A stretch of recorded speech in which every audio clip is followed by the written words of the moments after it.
Bienvenue sur Africa 24 dans cette nouvelle édition du Non-Stop Info. Voici les titres de l'actualité.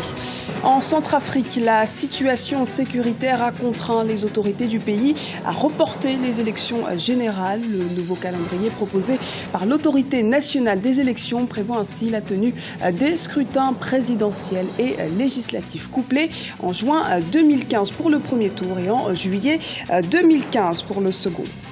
Pascal Affi-N'Guessan est candidat à sa propre succession. Le président du Front populaire ivoirien, FPI, a déposé ce mercredi sa candidature. La semaine dernière, des partisans de Laurent Gbagbo avaient fait de même au nom de l'ancien président. Verdict entre le 11 et 13 décembre lors du 4e congrès du FPI à Abidjan. Et puis, de nombreux réfugiés sud-soudanais ont fui vers l'Éthiopie voisine, mais nous verrons qu'ils sont forcés de survivre dans des conditions insalubres, surpeuplées et la plupart du temps au sein de centres inondés. Mais avant de développer ces titres, une charte de transition a été validée mais pas encore signée au Burkina Faso. Un consensus sur la transition a été trouvé ce jeudi soir à Ouagadougou après 5 jours de négociations. Aucun calendrier n'a été fixé, mais la charte a été adoptée par tous les acteurs. Le document final doit être remis au lieutenant-colonel Zida qui doit désormais rétablir la Constitution pour permettre la signature officielle. En Centrafrique, c'est officiel, les élections générales auront lieu au mois de juin 2015 et non au mois de février comme initialement prévu. La raison de ce report, la stabilité sécuritaire qui peine à être ramenée notamment à Bangui, la capitale. Les explications d'Ibra Khadindiaï. Report des élections législatives et présidentielles en Centrafrique. Initialement prévu en février 2015, le double scrutin a été reporté au mois de juin de la même année. C'est la décision prise ce mardi 11 novembre par le groupe international de contact sur la Centrafrique. Si la sécurité semble être une raison de ce report, de nombreuses questions se posent quant aux conséquences de cette décision sur la sortie de crise. Pour aller à des élections dans un pays qui est dans un état chaotique comme le nôtre, il faut d'abord mettre les conditions nécessaires. Or, les conditions ne sont pas là. Et les conditions, c'était une bonne transition qui aurait fait face aux priorités et de manière à pouvoir baliser le terrain pour aller aux élections.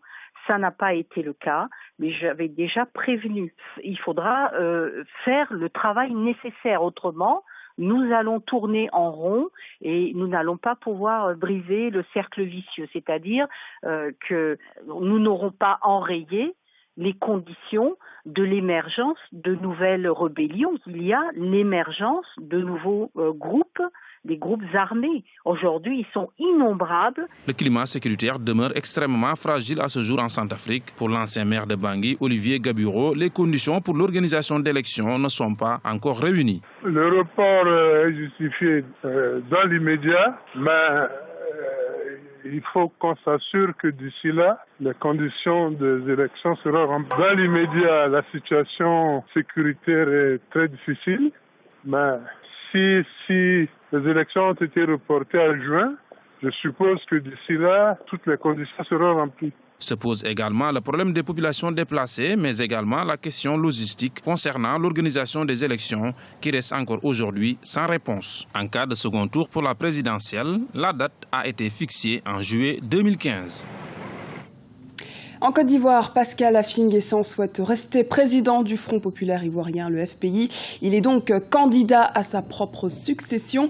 La semaine dernière, des pro-Gbagbo avaient déposé au nom de l'ancien président Laurent Gbagbo, détenu par la Cour pénale internationale, sa candidature devant les instances du principal parti d'opposition ivoirien. Analyse de la situation au sein du FPI avec Alafé Ouakili, directeur de l'intelligent d'Abidjan. Il faut dire clairement, le FPI est dans une situation inédite.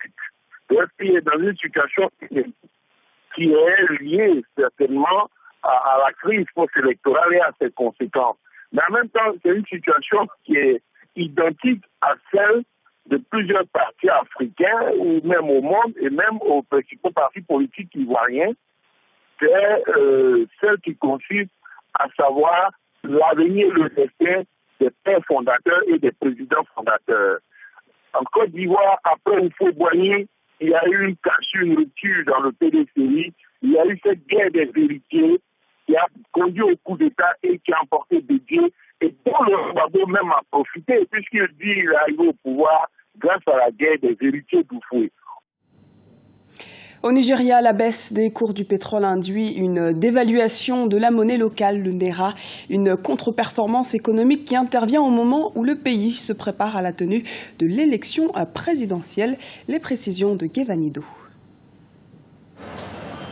Le Nigeria connaît depuis 2 mois une chute des cours du pétrole, une situation qui fragilise la valeur de sa monnaie sur le marché boursier.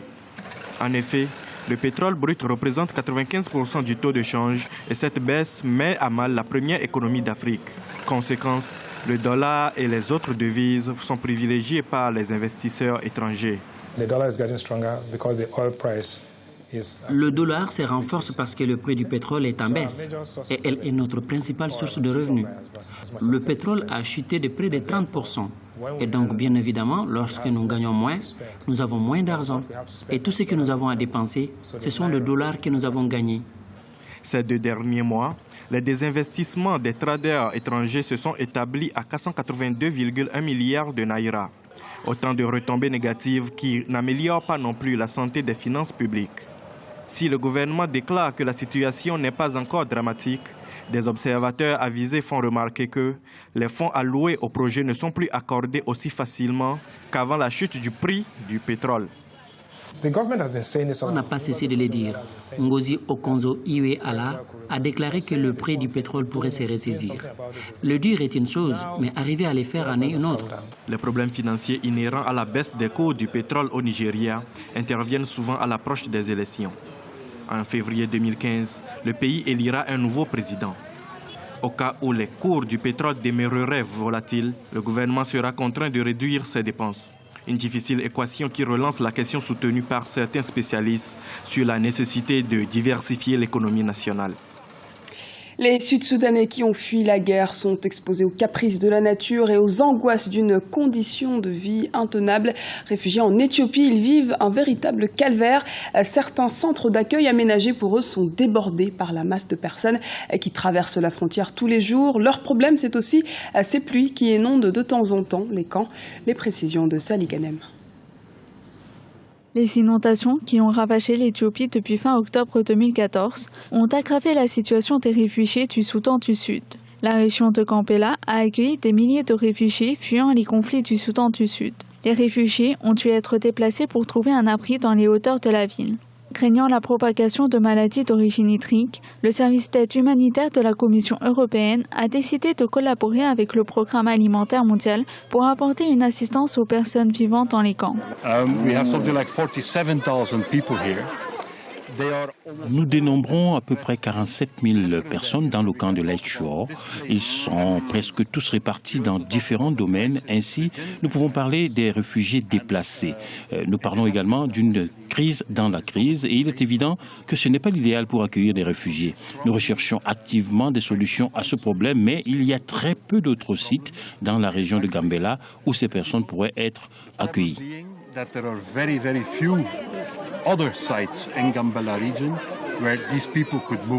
Les fonctionnaires essaient également d'évacuer les réfugiés des zones inondées vers de nouveaux camps dans un temps limité. Mais ces efforts restent malgré tout insuffisants. Des milliers de femmes et d'enfants restent toutefois touchés par les inondations.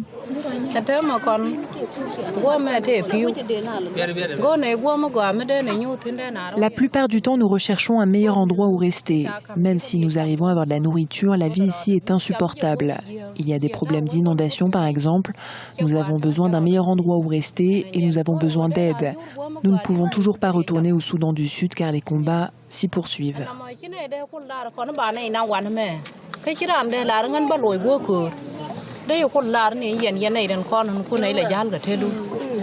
Rappelons que l'Éthiopie héberge plus de 645 000 réfugiés du Soudan du Sud suite au conflit entre les autorités soudanaises et les rebelles, faisant plus de 10 000 morts. Près d'1 million de personnes ont dû fuir. Le gouvernement soudanais et les rebelles ont signé un accord de cessez-le-feu à l'issue des consultations d'Addis Abeba.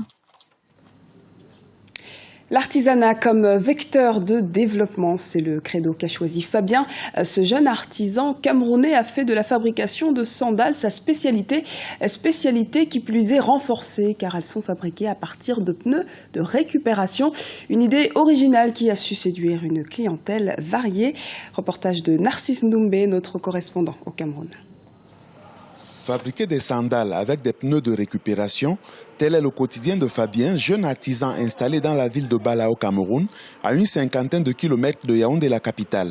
Il y a 2 ans, confronté à la dure réalité du chômage que connaît la jeunesse camerounaise, il décide de se rapprocher d'un cordonnier local pour apprendre ce métier. Aujourd'hui, il est autonome et il utilise en moyenne 3 pneus par jour qu'il rachète auprès des mécaniciens de la ville. Sa capacité de production journalière est d'environ une vingtaine de paires. La seule préoccupation de Fabien est d'offrir à sa clientèle des produits solides et durables, d'où le choix du pneu comme matériau principal. C'est un truc durable. Pourquoi passer et le véhicule même qui roule avec ne parvient pas d'abord à user ce pneu. Ça ne parvient pas d'abord à user ce pneu. Un véhicule qui pèse des tonnes. Et combien de fois un être humain qui ne va même pas à 120 kilos. Donc, je me suis dit que bon, peut-être, ça peut faire quelque chose. Les sandales de Fabien font le bonheur des diverses couches de la population de Bala, sa ville natale, surtout les plus jeunes. J'ai pas de problème avec la boue. Mais en saison sèche, en saison pluvieuse, c'est sans problème. Je suis à l'aise. C'est pas lourd, ça fait pas mal aux pieds. La vie est très dure au pays pour s'offrir des babouches de luxe. Donc avec la fabrication des babouches à partir des matériaux de récupération, c'est une idée très appréciable. Vu ce qu'il a accompli avec son petit matériel, en fait, c'est un exploit, c'est un artiste pour moi. Il n'y a vraiment pas de mots pour qualifier ce qu'il fait.